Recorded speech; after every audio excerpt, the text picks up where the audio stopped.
Hello everyone, this is Shilpa. আবারও আমার নতুন একটা ভিডিওতে তোমাদের সকলকে ওয়েলকাম জানিয়ে শুরু করছি আজকের আমার এই ভিডিওটা। আজকে হলো বুধবার। আজকে সকাল থেকেই আমার ব্লগটা স্টার্ট করে দিয়েছি।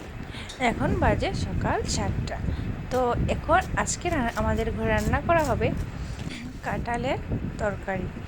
আজকে আমরা কাঁঠালটা পুরো মাংসর মতোই রান্না করে খাবো। আরও দুদিন খেয়েছি কিন্তু নিরামিষ রান্না করে খেয়েছি।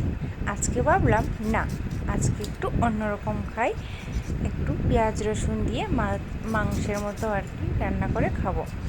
তো দেখো আমি কাঁঠালটা কাটা শুরু করে দিয়েছি। আর আমাদের ঘরে রান্না হবে আজকে সজনা চচ্চড়ি, কারণ সজনা এখন নতুন বেরোবে। আর যে কোনো জিনিসই যখন প্রথম বের হয় তখনই খেতে বেশ ভালোই লাগে। তাই ভাবলাম না, আজকে এই দুটো রেসিপি রান্না করেই নিই। আসলে রান্নাটা আজ আমি করবো না, রান্নাটা করবে আমার শাশুড়ি মা। তাই তোমাদের সাথে আমার এই রান্নাটা শেয়ার করতে পারিনি। যদি আমি কোনো দিন এই রেসিপিটা, এই দুইটা রেসিপি যদি আমি কোনো দিন রান্না করি, তোমাদের সাথে নিশ্চয়ই শেয়ার করব। এদিকে দেখো রান্নাটা প্রায় শেষ হয়ে এসেছে। রান্নাটা দেখতে কীরকম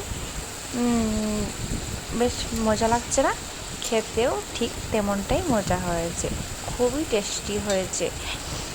আর কাঁঠালের তরকারিটাও বেশ মজা হয়েছে। দেখেই তোমরা বুঝতে পারছো কীরকম টেস্টি হয়েছে, দেখতেও বেশ ভালোই লাগছে।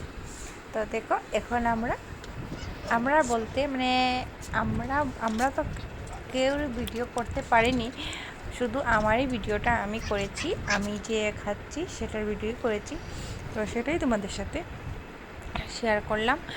আর ভিডিওটা কেমন হয়েছে আর রান্নাটাও দেখতে কেমন হয়েছে নিশ্চয়ই আমাকে কমেন্ট করে বলবে।